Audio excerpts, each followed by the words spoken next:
haciendo una presentación. Bueno, como veo que es bastante más gente, ¿me están escuchando bien o prendo el micrófono? ¿Usamos el micrófono? ¿Usamos el micrófono si quieres? Sí. Tal vez sí. Gente, Tal vez sí. Manuel.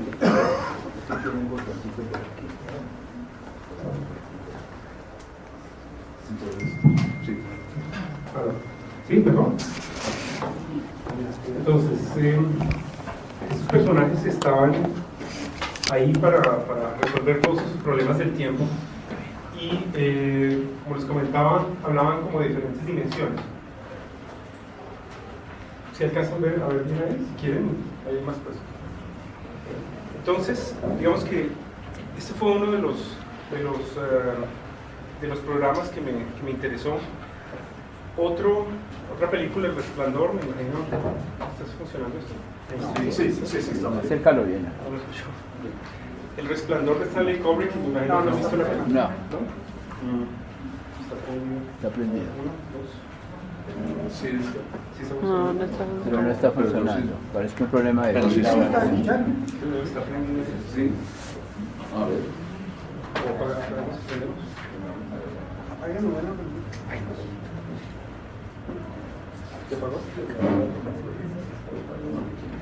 Se le acabó la batería. A ver, Yo voy hablando.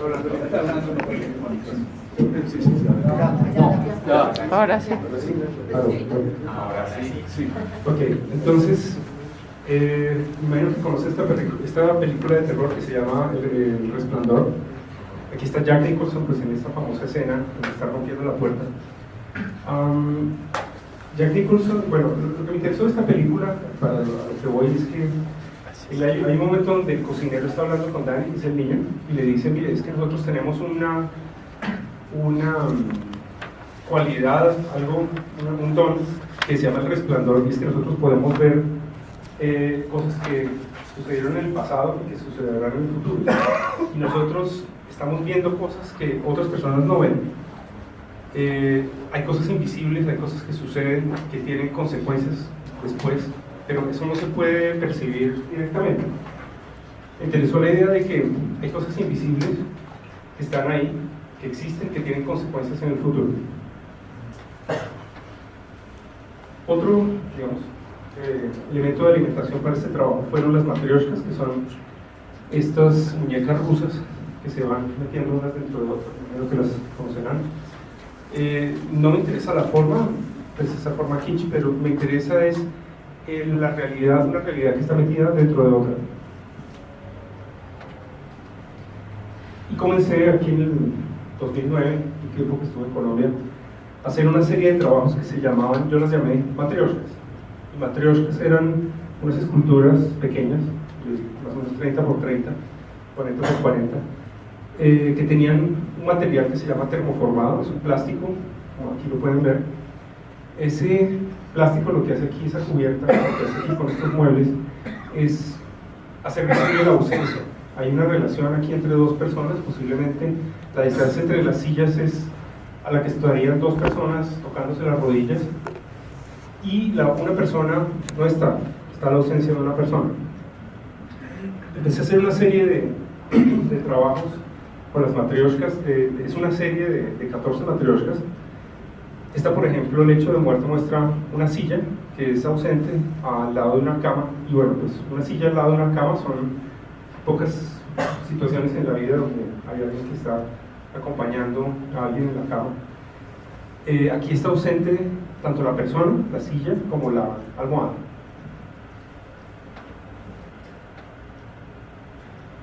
Igual con el psicoanálisis también.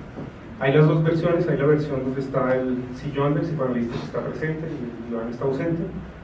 Entonces, eso fue una serie de trabajos con estos matrioshkas, con estos termoformados, hablando de la invisibilidad, de la ausencia, y la idea de que el vacío no es vacío, el vacío no está vacío, no esto está vacío, sino que el vacío es una ausencia.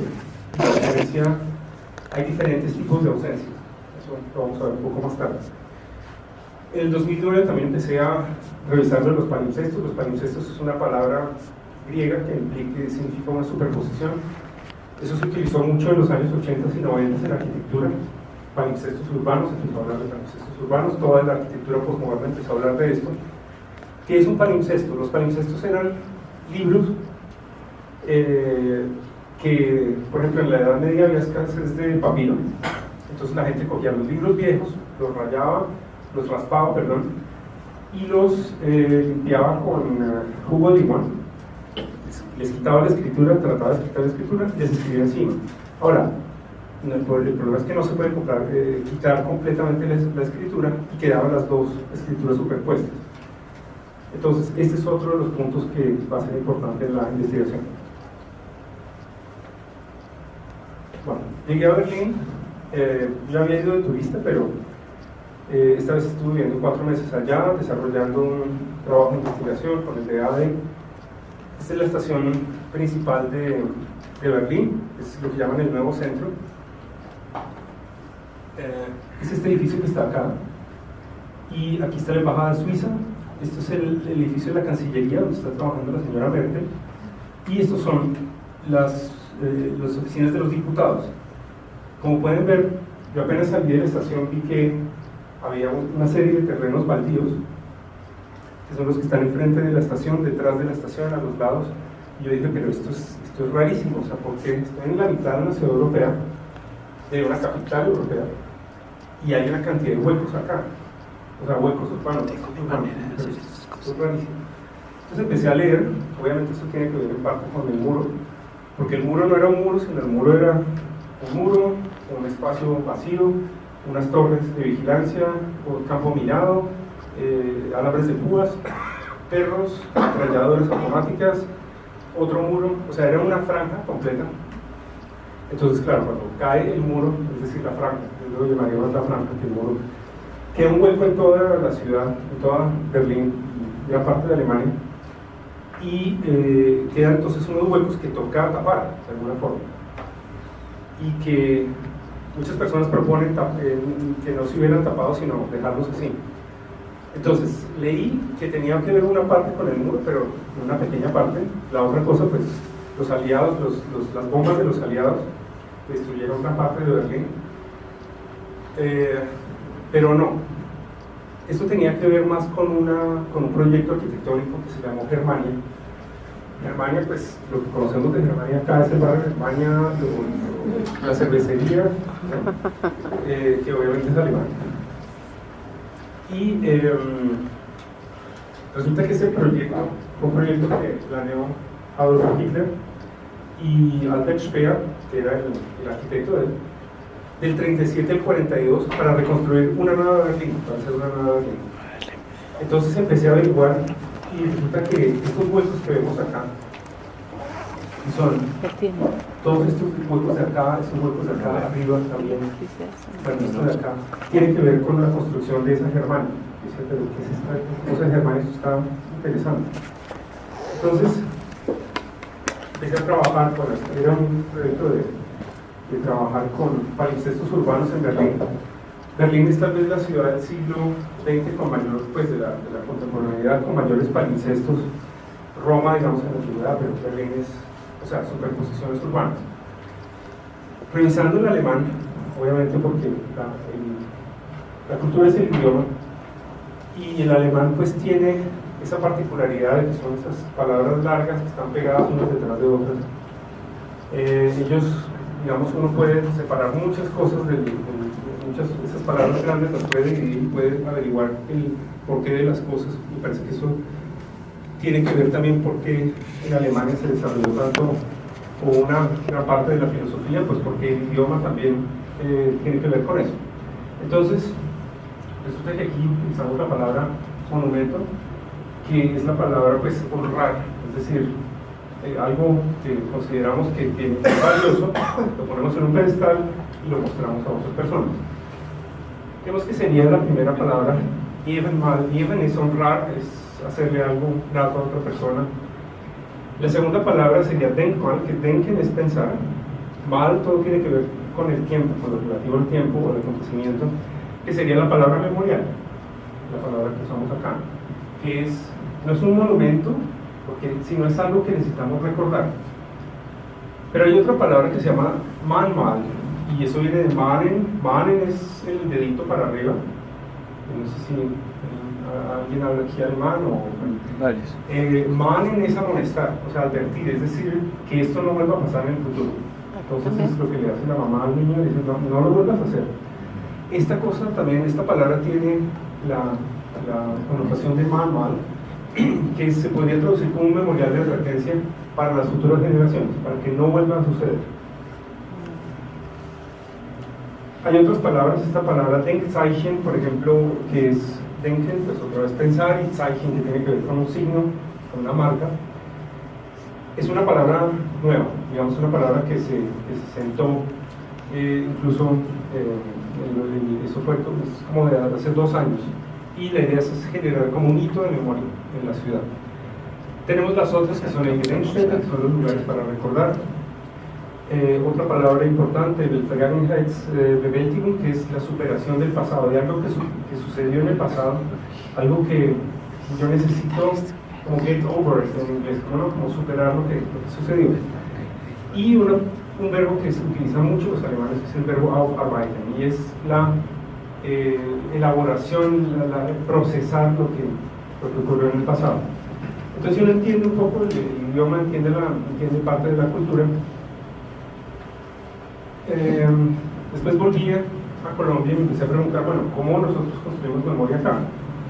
Porque pues los alemanes tienen ese Kulturlandschaft, ese paisaje de la cultura, que son una cantidad de memoriales, de monumentos, de sitios de recuerdo, que es bastante desarrollado, diría yo.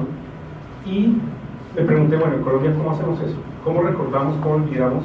Y estuve casi 3 años de director acá, haciendo un proyecto con los estudiantes de diseño, también de arquitectura, de artes, sobre cómo recordar, o sea, cómo diseñar. Se puede diseñar lo que olvidamos, se puede diseñar lo que recordamos, y claramente surgió que si yo tenía miedo al principio, dije, estos estudiantes de 20, 21, 25 años, jóvenes, hablando sobre memoria, la cosa complicada. Resulta que salían unas cosas increíbles en términos de memoria. Hubo grupos que trabajaron, por ejemplo, con la paranoia colombiana, ¿no? Eso es un elemento así típico de nuestra cultura. Otros trabajaron sobre el festival de teatro, otros trabajaron sobre la violencia. Bueno, hubo diferentes tipos de trabajos y salió algo muy interesante. Y luego volví a Alemania, por hace 2 años y medio, a Berlín, a trabajar en una matrioshka que implicó un trabajo que yo me imaginé que eso iba a ser 6 meses, y se demoró 2 años. Y empecé a revisar lo de Germania. Entonces, las siguientes imágenes tienen que ver cómo empecé a trabajar en ese proyecto de investigación que llamé Herencia Incómoda.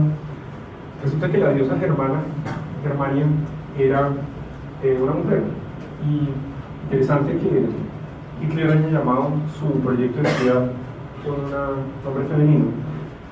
No le gustaba el nombre Berlín porque Berlín tiene un origen eslavo, entonces dijo, voy a cambiarle el nombre.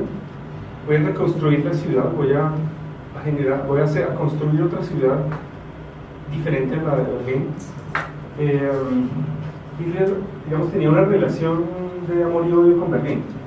La amaba, por un lado, pues porque necesitaba el poder, o sea, en Berlín, si él no llega a Berlín, si no conquista Berlín, no es posible conquistar Alemania.